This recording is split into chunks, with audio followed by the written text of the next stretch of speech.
All right, guys. So, ouch, my back itches right when I hit go. I'm in a rental right now. The helicopter's getting worked on, so I'm in a rental. It's about a $50,000 to $60,000 Ford F-150 with all the gadgets. So I wonder if they'll trade me. But I got an afternoon editorial for you. Seattle Police Department combats swatting. No, not disciplining your child. The Seattle Police Department launched a program this week to let the public notify them they could be potential victims of a swatting hoax, according to ARS Technica. How do you know if you're going to be a potential victim of a swatting hoax? Swatting is a crime in which a malicious party deceives police into thinking a dangerous situation is developing at someone else's address in the hopes that officers will carry out their grudges for them. Many cases have involved streamers or online personalities whose enemies, or just random jerks, want to harass them. James Fior, director of the Seattle Online Broadcasters Association, told King 5 News in Seattle, many of these people, the connections you build with these streamers are intense and personal connections. I don't understand that. If they reach a point where they dislike a person, that feeling of hatred becomes that much more intense.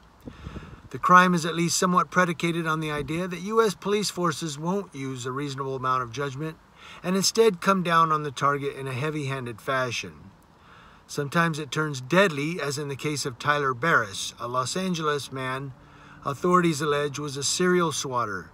He's been charged with involuntary manslaughter for allegedly escalating a Call of Duty dispute into a deadly scenario, phoning in a hoax that led to a police officer killing otherwise uninvolved and unarmed Wichita, Kansas man Andrew Finch.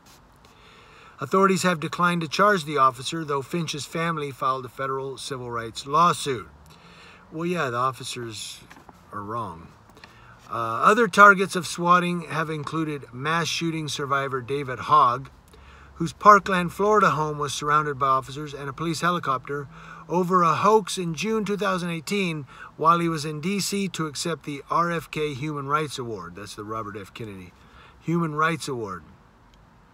Now, the SPD, Seattle Police Department, has set up an official swatting resources page and issued a public service announcement on YouTube warning of the hoax, ARS Technica wrote. They also set up a dedicated system for emergency dispatchers in which users can submit specific addresses for law enforcement to double-check before determining a response. What the hell? ARS Technica wrote, Seattle Police Department's process asks citizens to create a profile on a third-party data management service called Rave Facility, run by the company Smart 911. I was on Smart 911. I don't know. I got to update my stuff. Though this service is advertised for public locations and businesses, it does support private residences as well, and Seattle Police Department offers steps to input data and add a swatting concerns tab to your profile. There's more. This is a very lengthy article, but it ends where they say the anti-swatting system does not amount to a get-out-of-jail-free card. The Seattle Police Department wrote that first responders will carry out a response to the call just with more context on what to expect when they get there.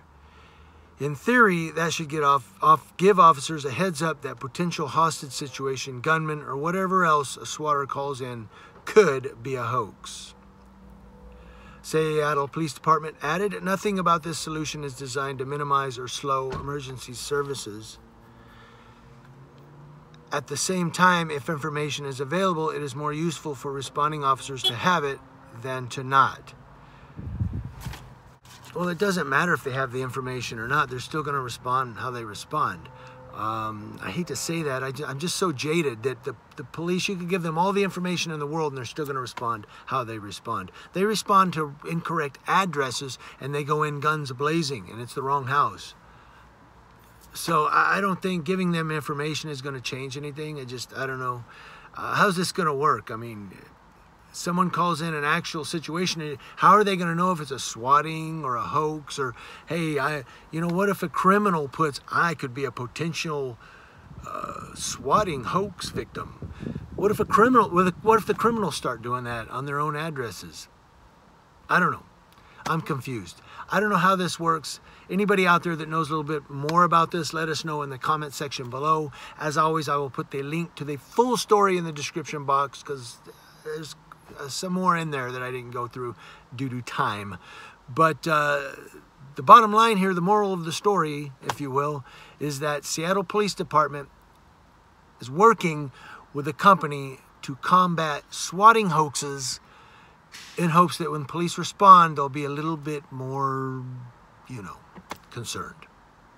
News Now, Ukaipa. I'm concerned.